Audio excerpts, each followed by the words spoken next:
네, 국정원 국정조사 특위는 오늘 전체 회의를 열고 청문회와 기관 보고 일정 등을 의결했습니다.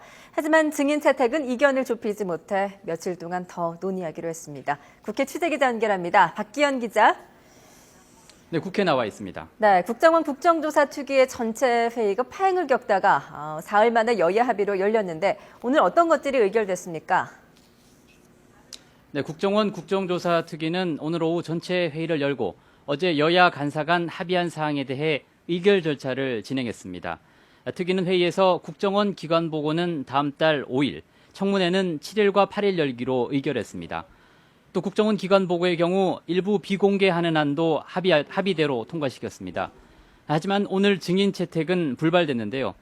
여야 간사 간 오전 동안 증인 채택에 대해 협의를 진행했지만 여야가 공통으로 요구한 18명 외에는 합의하지 못하면서 추후에 일괄적으로 처리하기로 했습니다.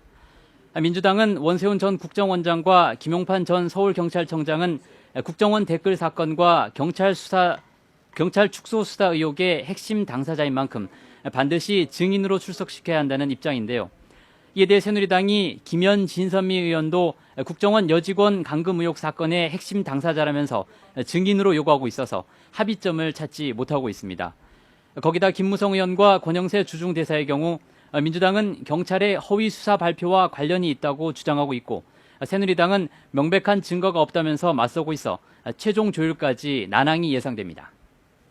네, 지난 주말에 황우여 대표가 제안했던 여야 당대표 회동은 어떻게 진행되고 있습니까?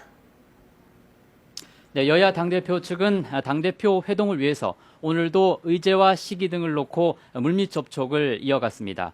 일단 의제는 국정원 개혁과 대화록 실종 문제, 그리고 NLL 수호 공동선언 등이 거론되고 있는데요.